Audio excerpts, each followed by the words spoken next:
हे सदगुरु माता के बेटा बेटी, अब किनारे लग रहे हो आप, भावसागर पार हो रहे हो आप। 18वें अध्याय की कथा चल रही है गजानन मणि की। नर्मदा का लाल पत्थर है ये, सेगांव में विराजमान है सगुण रूप में। हे बेटा बेटी, अनेकों चमत्कार, जिंदगी की जितनी भी नेगेटिविटी है, जितनी भी नकारात्मक ऊर्जा है आपके घर में, जो आपको परेशान करती है और कोई काम नहीं होने देती, वो सारे काम अब होने लगेंगे। केवल मैं हाथ जोड़कर प्रार्थना करता हूं, मुझे कुछ नहीं चाहिए आपसे। एक चीज चाहिए, आप कष्ट में ना रहे, विपत्ति में ना रहे, नकारात्मक ऊर्जा आपको घेरे ना। अपना जो आत्मज्ञानी संत है, अपना जो कलेजा है, उसे साथ में रखिए और उसे ही सब जगह देखिए। और जो भी धार्मिक कथाएं चल रही है, अपने को किसी कथाएं से विरोध नहीं करना है। अपने ही गुरु की कथाएं समझिए। अपने गुरु से अन्य देवता को भिन्न नहीं समझना है, वही देवता बैठा है। ये जगत में सिर्फ एक ईश्वर है और वही ईश्वर अनेक रूप में विराजमान है। इस सत्य को आप जान लो और इस सत्य से आप दूर रहोगे तो परेशानियां आएगी। आपके हृदय में विभिन्नता रहेगी तो विभिन्नता ही पैदा हो जाएगी, कुछ नहीं पा पाएंगे हम। शक्तिवान बनो, ऊर्जावान बनो, जो कुछ बोलो परमात्मा से वो पूरा करेगा। कहानी में देखो आप, जिन्होंने भी संत चरण पकड़े उनका कल्याण हुआ, कुछ नहीं हुआ उनके साथ। हे बेटा बेटियों, 18वें द्वार की तीसरी कथा पर मैं तुम्हें आमंत्रित करता हूं। मैं तुम्हारा पहले पूजन करूंगा, अभिषेक करूंगा और उस जल को अपने ऊपर सिंचित करके आपके कल्याण के लिए कथा कहता हूं। मेरा ये अभियान है। अब जो कुछ मेरा जीवन बचा है मैं आप लोगों के लिए समर्पित कर देना चाहता हूं। मुझे रोज सपने आते हैं।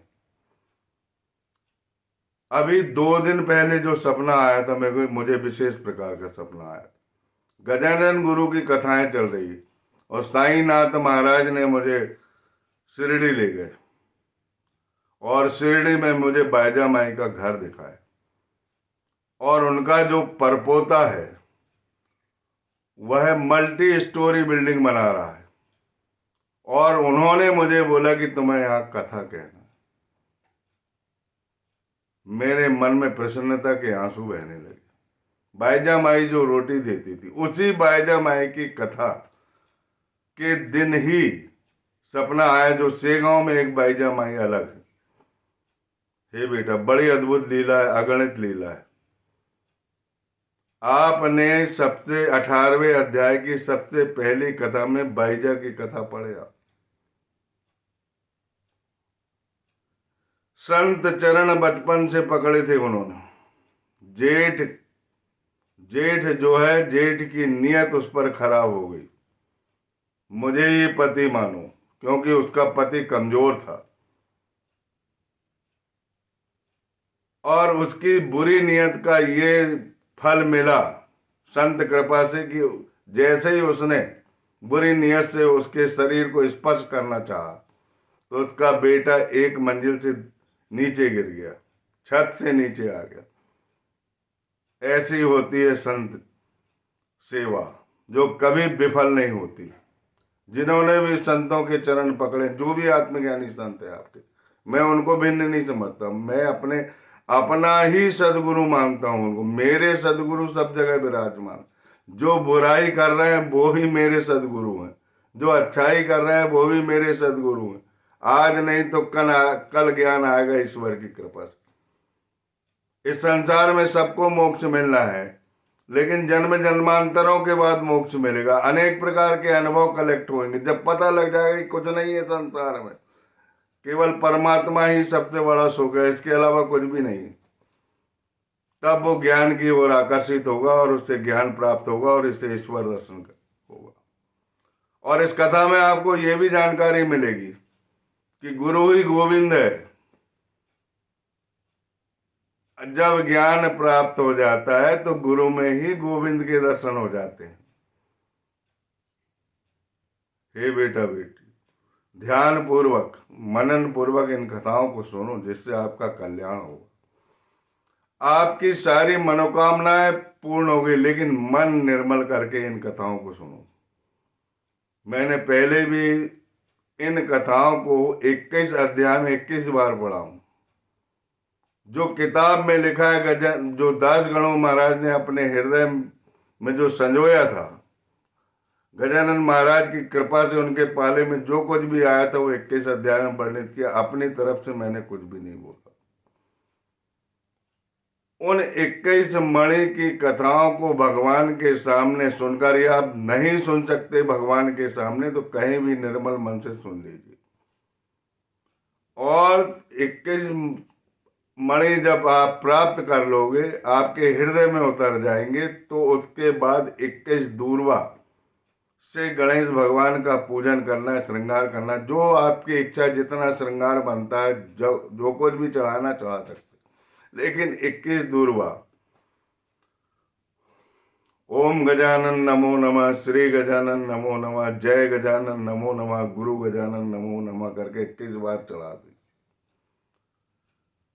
और उनकी आरती उतार दीजिए। बहुत अच्छी पुनीत तिथि आ रही है, बैसाख की शुक्ल सप्तमी। सुन लीजिए ध्यान से। और जिन्होंने उन कथाओं को नहीं सुना है तो सुनना प्रारंभ कर दे। और वो कथाएं नहीं सुन रहे हैं मणि वाली की, जो मैंने मौखिक विश्लेषण किया है, उस कथा को पढ़ के जो आत्मसात किया है, जो रहस्य सहित बताया, उन वीडियो को पूरा सुन लें और उस दिन पूजा कर लें। यदि उस दिन पूजा नहीं होती तो माह में जो भी शुक्ल पक्ष की चतुर्थी आती है, चंद्रोदय रहता है, उस समय गजानन महाराज का उद्यापन जरूर करना और 52 मिष्ठान वगैरह बांटना, गरीबों को बांटना, लाचारों को बांटना, और देखना, अनुभव करना, तुम्हें जो कुछ भी मिलेगा वो मुझे मिलेगा। तुम्हारी कठिनाइयां मैं लेने को तैयार, जितनी भी नकारात्मक ऊर्जा मैं लेने के लिए तैयार। आपत्ति, विपत्ति, वेदना, दंश पीड़ा, रोग, महारोग मैं लेने के लिए तैयार।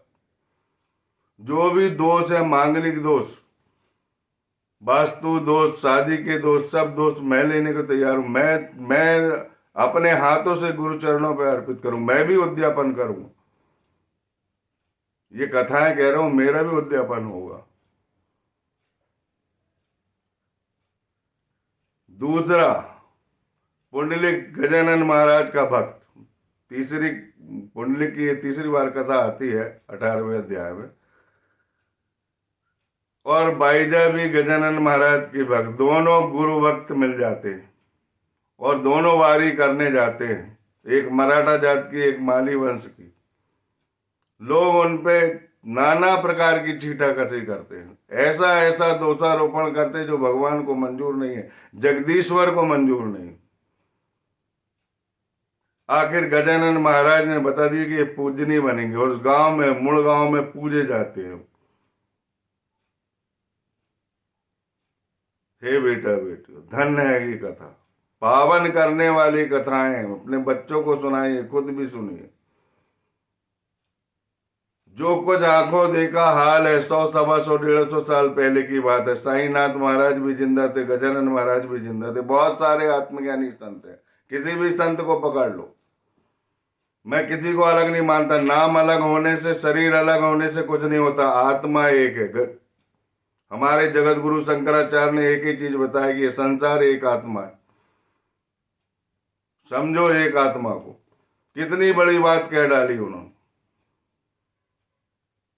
गजानन महाराज का मन होता है आषाढ़ी एकादशी में, इसी गांव में रहते हैं।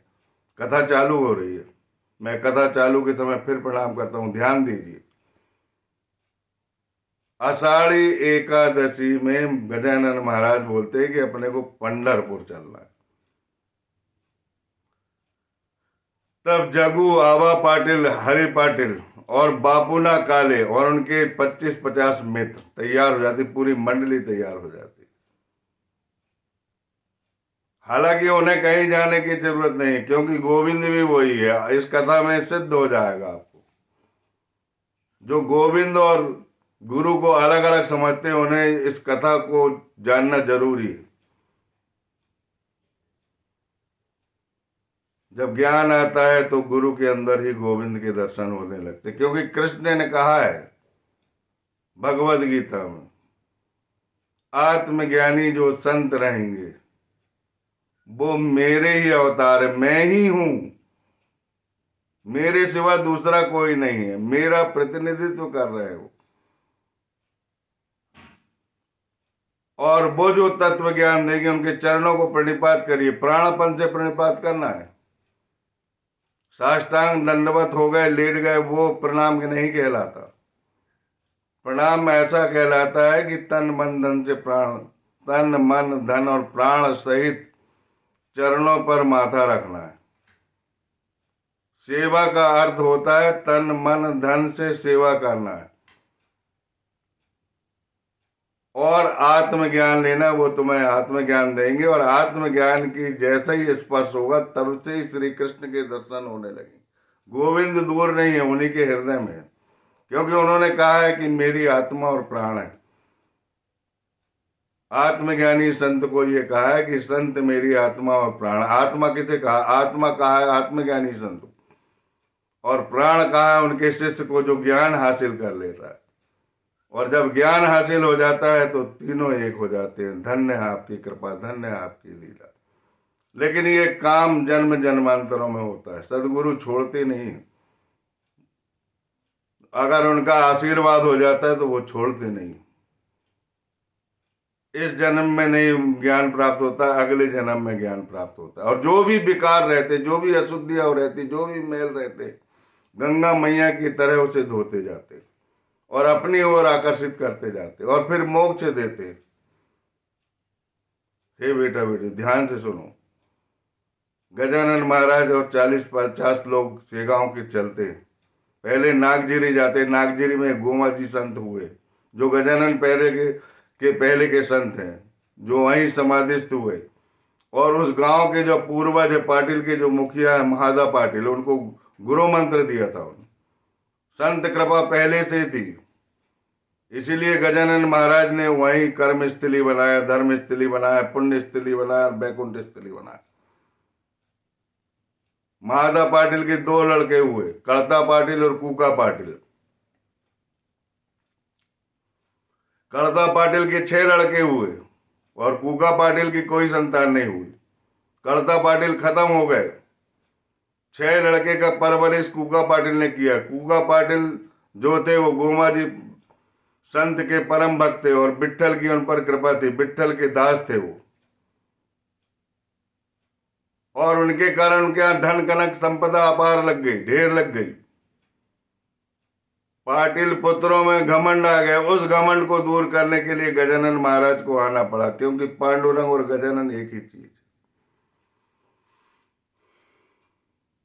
संत इसलिए अवतरित होते हैं कि जब अधर्म बढ़ने लगता है तो धर्म की स्थापना करते अपने चरित्र के द्वारा।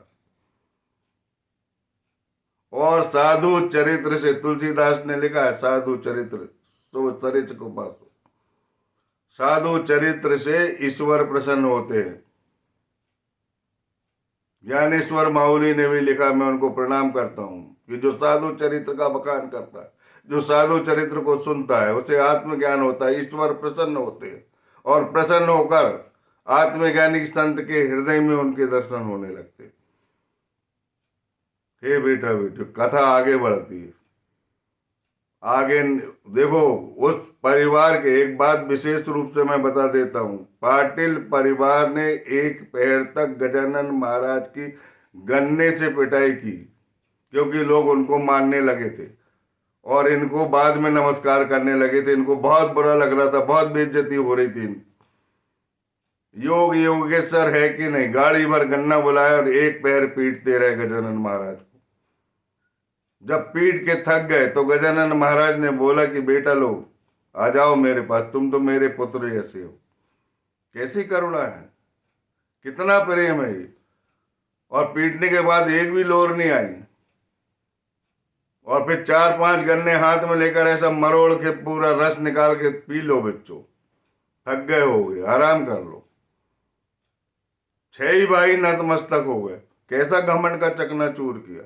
संत इन्हें कहते हैं जो कष्ट लेकर दूसरे को सुख प्रदान करते हैं, जो सोने चांदी के जूता पहनकर हवाई जहाज की यात्रा करते हैं। वो तुम्हारे साथ क्या कर सकते हैं? जीवनी पढ़ो, समझो, कहाँ जा रहे हो, किधर भाग रहे हो, थोड़ा ध्यान दो, अपने कल्याण की चिंता करो। नहीं तो किसी के भी साधक बनो, कुछ नहीं मिलने वाला है। आत्मज्ञानी साधक सच्ची माँ है। जिस तरह माँ शिशु का सुरक्षा से पालन करती है, आत्मज्ञानी संत उसी प्रकार पालन करते हैं। ध्यान पूर्वक इस कथा को सुनो, आपका कल्याण होगा। गजानन महाराज एक ही बार रेलगाड़ी में बैठे थे, मना कर रहे थे कि मत ले जाओ मुझे रेलगाड़ी, लेकिन इस बार रेलगाड़ी में वो जा रहे हैं पंढरपुर। उनकी इच्छा है वहां जाने की। वहां जाते हैं और जाने के बाद कूका पाटिल का जो घर होता है मंदिर की प्रदक्षिणा मार्ग में रहता है, वहां पर सारे लोग रुकते हैं। और रुकने के बाद कुछ भक्त लोग जो है जल्दी से चंद्रभागा में नहा के लाइन में लग जाते, क्योंकि वहां पर अपार भीड़ रहती है। आप देखना, आषाढ़ी एकादशी और कार्तिकी एकादशी, देवसोनी एकादशी और देवउठनी एकादशी, इसका वृतांत महाराष्ट्र में क्या महत्व है, इसकी कथा मैं अलग से बताऊंगा। पहले भी इसकी कथा बता दीजिए, देवसेनी का क्या महत्व है और देवउठनी की अरस का क्या महत्व है। हे बेटा बेटी, ये कथा भी 11 के दिन बन रही है। ध्यान पूर्वक सुन लीजिए आप लोग। पूरे चंद्रभागा उस नदी का नाम है जो भाग्य पलट देती है। आपको दर्शन हो रहे होंगे पानी के। वहां का पत्थर जो है भाग्य पलटता है। उसमें स्नान करने के बाद लोग तीर पांडुरंग के दर्शन की लाइन लगाते हैं।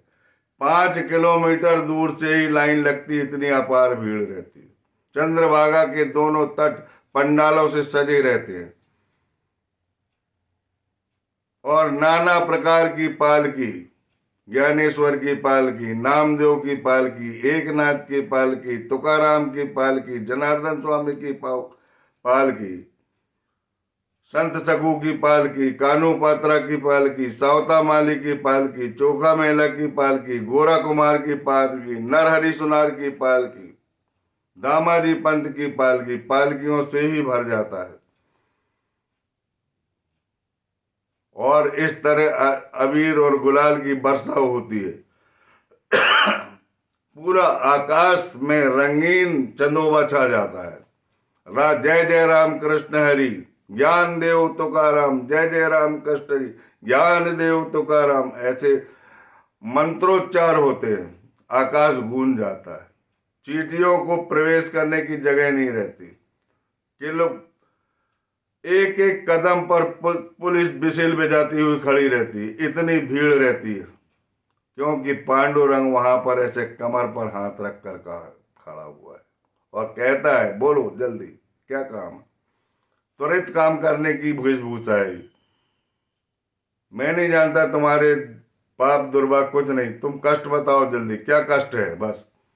वैसे वो सब जानते हैं, जिनकी कृपा होती है उन्हीं के दर्शन होते हैं। कुछ लोग दर्शन करके आ जाते हैं, लेकिन बापू ना काले दर्शन नहीं कर पाता। गजानन महाराज का सच्चा सेवक थोड़ा लेट हो जाता है, उसको दर्शन की कतार से इतनी भीड़ रहती, इतनी घबराहट होती है कि वो जा नहीं पाता, और वो लोग लौट कर आ जाते हैं। जब ये कतार में लगा रहता है तो नाना प्रकार के बोलता है, भगवान को उलाहना देता है, हे प्रभु तुम्हारे द्वार पर आकर मैं वंचित रह गया। इस भू वैकुंठ की जमीन पे खड़ा हूं, जहां पर हर किसी की मनोकामना पूर्ण होती। तुमने सावता माली के अरण्य गांव में जाकर उन्हें दर्शन दिए, उनके खेत की रक्षा करी, भानुदास के अश्व की रक्षा की आपने, भक्त प्रहलाद के लिए आप खंबे से प्रकट हो गए। सबके लिए आपने सबका काम करे, लेकिन मैं तुम्हारे द्वार पर आ गया, तुम्हें दूर नहीं जाना पड़ा और उसके बाद भी मेरे दर्शन नहीं होते तो कितना बड़ा दुर्भागी और कितना बड़ा अभागी हूं। आंख से आंसू बहते जाते, लेकिन उस दिन दर्शन नहीं हो पाते, इतनी भीड़ रहती है। अनेक प्रकार के उलाहना देती है। राजकन्या मीराबाई के लिए आपने विष पी लिया और मैं आपके दर्शन नहीं कर पा रहा हूं। हे प्रभु, कुछ भी करिए, मुझे दर्शन करवाइए, लेकिन भीड़ दाने दे तब तो। आंख से इतने आंसू गिरे कि उसकी कमीज को गीला कर दिए। धन्य है प्रभु, भक्त भी धन्य है। बोलो भक्त और भगवान की जय। अब इसके बाद क्या होता है लीला देखो। ये लोग वापिस आते, तो ये लोग अलग मजाक उड़ाते उसके। ये वेदांती आदमी है, इसका पांडुरंग कणकण में व्याप्त है। और जब कणकण में व्याप्त है तो भैया आया क्यों यहां, वहीं सेगांव में दर्शन कर लेता। कितना अभागा आदमी है। जरूर इससे कोई ना कोई पाप हुआ है, जरूर इससे कोई ना कोई गलती है, जिस अभावे को दर्शन नहीं। नाना प्रकार के उलाहना देकर उसकी मजाक, लेकिन उसके हृदय पे जो वज्रपात हो रहा था, उस वज्रपात को उसके मन में जो जो बात आ रही थी, उस मन के उदय को गजानन महाराज जान लेते। और गजानन महाराज अन्य भक्तों को एक तरफ करते और उसे एक झाड़ के पास ले जाते और कहते हैं कि व्याकुल ना हो, व्यथित ना हो, ये आंसू पोंछ लो। तुम्हारे आंसू पोंछने के लिए ही मेरा जीवन है। मैंने सर्वस्व त्याग दिया, मेरे शरीर पर एक भी वस्त्र नहीं है। मैं तुम्हारा कल्याण करूंगा और मैं तुम्हें रुक्मणी रमण के दर्शन कराऊंगा। और कटी पर हाथ रख के खड़े हुए, ठेठ पांडुरंग की मूर्ति, गले में तुलसी की माला, पिंडी जैसा टीका, और दर्शन करके वह कृत कृत हुआ, अष्टभाव उदित हो गए और चरणों पर गिर गया। चरणों पर भी आंसू की बूंदें टपकी। तब क्षण में पांडुरंग और क्षण में गजानन महाराज, देखो मैंने कहा था, मैंने प्रमाणित कर दिया कि गुरु ही गोविंद है। गुरु और गोविंद को जिसने पृथक समझा, यानी वो निरा अज्ञानी, ऐसा शास्त्रों में लिखा है, ऐसा दासगणों वो हेमांड पत ने लिखा है। गुरु ही ईश्वर है, गुरु ही करता है। पूर्ण विश्वास रखो और जब आपका विश्वास दृढ़ हो जाएगा, ध्यान प्रगाढ़ हो जाएगा, अखंड चैतन्य घन जो ईश्वर है, श्री कृष्ण है, उसके दर्शन गुरु में ही आपको होने लगेंगे। इसीलिए अपने आत्मज्ञानी गुरु को अन्य जगह जहां भी जाओ उन्हें भिन्न ना समझो। शरीर अलग होने से कुछ नहीं होता, आत्मा एक होती है। एक आत्मा को समझो, तब आपका कल्याण होगा, तब आपकी शक्ति बढ़ेगी, क्योंकि ईश्वर एक है, उसके रूप अनेक। और वो अनेक रूप सिर्फ इसीलिए आए हैं कि वो अपने अपनी लहर में जन कल्याण का काम करते, अपनी अपनी कृति और अपना चरित्र बनाते, उस चरित्र से धरती का भूभार हल्का करते।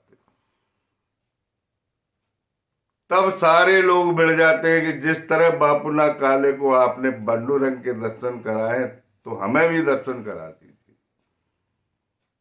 तब गजानन महाराज बोलने लगे कि तुम्हें इसके जैसा निर्मल मन करना पड़ेगा। मन की पवित्रता ही तुम्हें पांडुरंग के दर्शन करा सकती है। तुम्हारे अंदर ईर्षा, राग, द्वेष, मैं और तू का भेदभाव है। भले ही तुमने शारीरिक रूप से दर्शन कर लिए, लेकिन तुम्हारा मन अपवित्र है। इस अपवित्र मन से अगर तुमने दर्शन किया है पांडुरंग के, तो वो दर्शन से तुम्हें क्या लाभ होगा? जो लाभ बाबूना काले को हुआ, वो लाभ तुम्हें नहीं हो सकता। इसीलिए अपने मन को पवित्र करने की विधि समझो। भेद की दीवार अंदर से निकाल दो। जो जिसे तुम मैं कहते हो वह भी ईश्वर है, जिसे तुम कहते हो वह भी ईश्वर है, लेकिन अज्ञानतावश ईश्वर की अनुभूति नहीं होने के कारण तुम मैं को स्वयं समझते हो, और मैं को मैं समझना अहंकार है। इस अहंकार को समाप्त करो और निर्मल मन करके अपनी बुद्धि को नियंत्रित करो, मन को नियंत्रित करो, अपनी इंद्रियों को नियंत्रित करो और आत्मा की तरफ फोकस हो, तुम्हें श्री हरि के दर्शन होंगे। कहीं जाने की जरूरत नहीं। गजानन महाराज ने कुंभ तीर्थ आकोट में गंगा यमुना सरस्वती ऊपर आई और बौछार लग गई कुएं में। पूरे आकोट के लोगों ने देखा कि गंगा यमुना तो गजानन महाराज को नहला रही है। धन्य हो गए आकोट के लोग। वहां नरसिंह स्वामी का मठ है, वो गए थे वहां और केवल उस कुएं में पानी भरने गए थे, क्योंकि उस कुएं में पानी कम था। नरसिंह जी को पानी की समस्या जाती थी। वो भी आत्मज्ञानी संत थे, लेकिन ये संतों में शिरोमणि है। गजानन गणपति रूप, लाल गणेश, सिंदूरारे, सिंदूर अर्पित करो, इनको प्रसन्न करो। मोदक अर्पित करो, 21 दूर्वा अर्पित करके इनकी कथाओं का उद्यापन करो और भूखे प्राणियों को भोजन कराओ, भूखे भिक्षुक को भोजन कराओ, बेसहार और लाचारों की मदद करो, तब आपका धर्म का पल्ला भारी होगा। नहीं तो कहीं भी घूमते रह जाओ, कुछ नहीं मिलने वाला है। कुछ करोगे जब तो पाओगे। भजन बढ़ेगा आपका, आपकी भक्ति बढ़ेगी, आपका मन पवित्र होगा, त्याग की भावना जागृत होना चाहिए, कीर्ति कामनी और काचन से मुक्त रहना चाहिए। आत्मज्ञान की 10 शर्तें पढ़िए। अभी जो गजानन चरित चल रहा है, 21 मणि तुम प्राप्त कर रहे हो, इसके बाद फिर साईनाथ महाराज के स्वर्णिम 52 कलश 52 द्वार की कथाएं मैं हूबहू हेमांड पत ने जो लिखा है वो पढ़ूंगा।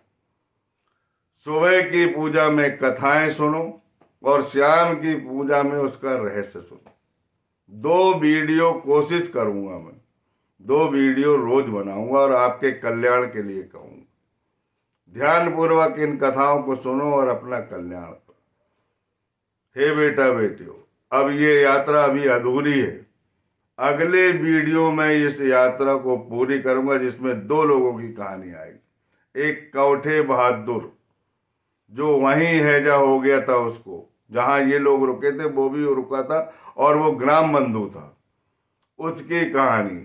और एक मध्व संप्रदाय का एक बहुत बड़ा ज्ञानी, आत्मज्ञानी ब्राह्मण संत, उसकी कथा और उसकी गजानन से मुलाकात। इस वीडियो को आप ध्यान पूर्वक सुनेंगे।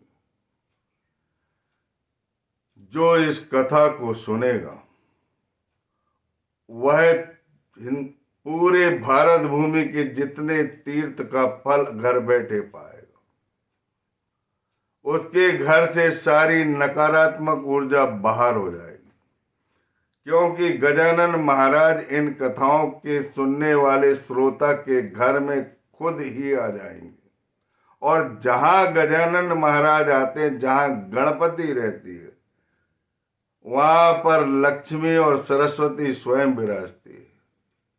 आपके पास धन और कनक और संपदा भी बढ़ेगी और सरस्वती की भी कृपा होगी। और जैसे ही सरस्वती की कृपा होगी तो आपका मन निर्मल मन होगा और निर्मल मन से, सात्विक बुद्धि से आप अपने आत्मज्ञानी संत का प्राणपन से पूजन करेंगे और आपका कल्याण होगा। घर में जितनी भी प्रतिकूल परिस्थितियां हैं सारी अनुकूल हो जाएगी। अष्ट दिशाएं जो है वो सधेगी और अष्ट दिशाओं से आपको शुभ खबर मिलेगी। आप प्रसन्न रहेंगे और आपका पुण्य का पल्ला भारी रहेगा। बोलिए समर्थ गुरु गजानन महाराज की जय।